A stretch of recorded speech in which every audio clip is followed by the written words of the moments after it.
I grew up in a small town in Oregon, the kind of place where everyone seemed to know everyone else's business.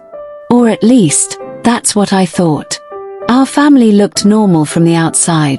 My mom, Linda, my dad, Robert, my younger sister Emily, and me, Jason. We lived in a modest 2-story house with a big oak tree in the front yard. My mom was the heart of the family, always keeping things in order, making sure meals were on the table, and keeping peace when my dad's temper flared. She seemed like an open book, someone who never held back, someone who would tell us everything. That's why, when I realized she had been hiding something from us all, my entire view of her changed forever. It started subtly, almost too quietly to notice. One evening, after dinner, I went into the kitchen to grab a glass of water and found my mom sitting at the table staring at a letter. She quickly folded it when she saw me, tucking it into her apron pocket with a nervous smile. "Everything okay, Mom?" I asked, curious. She nodded too quickly, almost forcing the smile. "Of course, honey. Just bills." I didn't think much of it then, but in the following weeks I started noticing little things. She'd get phone calls late at night and walk outside to take them. She would sometimes be gone longer than expected when running errands, and when I asked where she had been, her answers were vague, the kind that made me wonder if she was telling the truth. At first, I chalked it up to stress. My dad worked long hours at a construction company, and I knew money wasn't always easy. Maybe she was just overwhelmed, trying to figure things out without worrying us. But Emily, who was sharper than most 15-year-olds, brought it up one night. "Have you noticed Mom's been acting weird?" she whispered while we sat in our shared living room watching television. I hesitated before nodding. "Yeah, I saw her with a letter the other day. She looked worried." Emily leaned closer. "Do you think it's about Dad? Maybe they're fighting?" I shook my head. Our parents argued sometimes, but not in a way that suggested something serious. This felt bigger. I decided to keep an eye on her, which made me feel guilty, but my curiosity grew stronger every day. One Saturday morning, I woke up earlier than usual and heard her in the garage.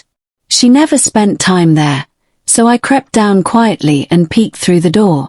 She was rummaging through an old box on the shelf, pulling out a stack of photographs. I caught a glimpse of one before she quickly stuffed it back inside. It was a picture of her with a man I didn't recognize. He looked younger, maybe in his 30s, and they were standing close together, smiling like they knew each other well. My heart thudded in my chest. Who was he? Why did she have those photos hidden away? 4 days, I couldn't stop thinking about it. I wanted to confront her, but fear held me back. What if it was something that could break our family apart? At the same time, wasn't it worse to let the secret fester? Emily noticed my restlessness and pressed me to tell her what I saw. When I finally confessed, her eyes went wide. "Do you think she's having an affair?" she asked cautiously. The word itself made me sick. Our mom wasn't like that.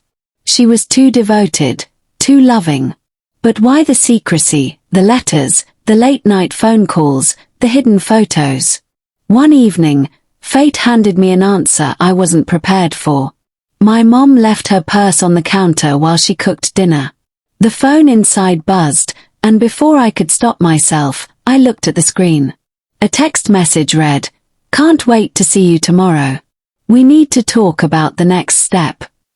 My stomach dropped. Tomorrow. The next step. My mind raced with possibilities. I shoved the phone back into her purse and pretended nothing happened, but I barely touched my dinner that night. The following day, I told Emily what I saw. She immediately suggested we follow her, though I thought it was a crazy idea. What if we find out something we don't want to know? I asked nervously. Emily crossed her arms. "I'd rather know the truth than keep wondering." Against my better judgment, I agreed. After breakfast, Mom announced she had to run errands in town. Emily and I exchanged a look, grabbed our jackets, and quietly followed her in my car, staying far enough behind not to be noticed. She drove to a coffee shop on the other side of town. We parked across the street and watched as she walked inside. Moments later, a man joined her at the table. My chest tightened. It was the same man from the photograph. They talked for what felt like hours, leaning in close, smiling, sometimes looking serious. I couldn't hear their words, but the familiarity between them was undeniable. Emily whispered, "That has to be him."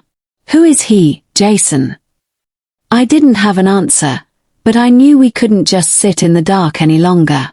That night, after Dad had gone to bed and Emily was in her room, I knocked on Mom's door. She looked surprised when I walked in.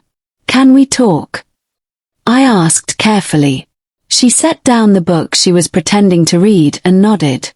My voice shook as I began, "I know you've been hiding something. I saw the photos in the garage. And today, Emily and I saw you with that man at the coffee shop. Who is he?" Her face went pale, her hands trembling slightly. For a long moment, she didn't speak. Then, with a deep sigh, she said, "You weren't supposed to find out like this." She motioned for me to sit, and her eyes filled with tears as she began to explain. The man was not a stranger. His name was Daniel, and he was her younger brother, our uncle, someone she had never told us about. Shock coursed through me. "What do you mean? You don't have a brother?" I said firmly. She shook her head. "I do. But he made mistakes a long time ago. Mistakes so big that I didn't think it was safe for you or Emily to know him. I thought keeping him a secret would protect you." She told me how Daniel had gotten into serious trouble when he was young.